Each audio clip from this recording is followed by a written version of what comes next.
ज़बूर 57। मुझ पर रहम कर ए खुदा, मुझ पर रहम कर, क्योंकि मेरी जान तेरी पनाह लेती है।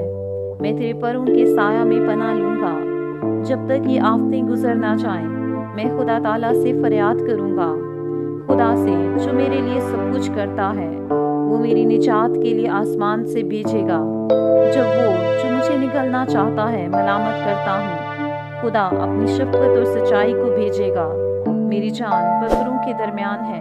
मैं आतिश मिजाज लोगों में पड़ा हूँ, यानी ऐसे लोगों में जिनके दांत बर्छियाँ और तीर तेज हैं, जिनकी जुबान तेज तलवार है।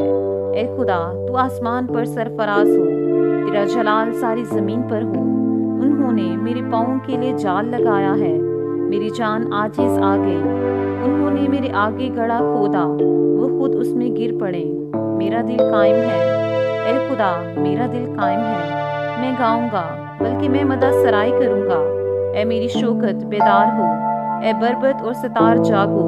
मैं खुद सुबह सवेरे जाग उठूंगा। ए खुदावन, मैं लोगों में तेरा शुक्र करूंगा, मैं उम्मतों में तेरी मदद सराय करूंगा, क्योंकि तेरी शफ़क़त आसमान के और तेरी सच्चाई अफलाक के बराबर बुलंद है। ए खुदा, तू आसमान पर सरफराज हो, तेरा जलाल सारी ज़मीन पर हो। पाक कलाम पढ़े और सुने जाने के वसीला से हम सबको बरकत मिले। आमीन।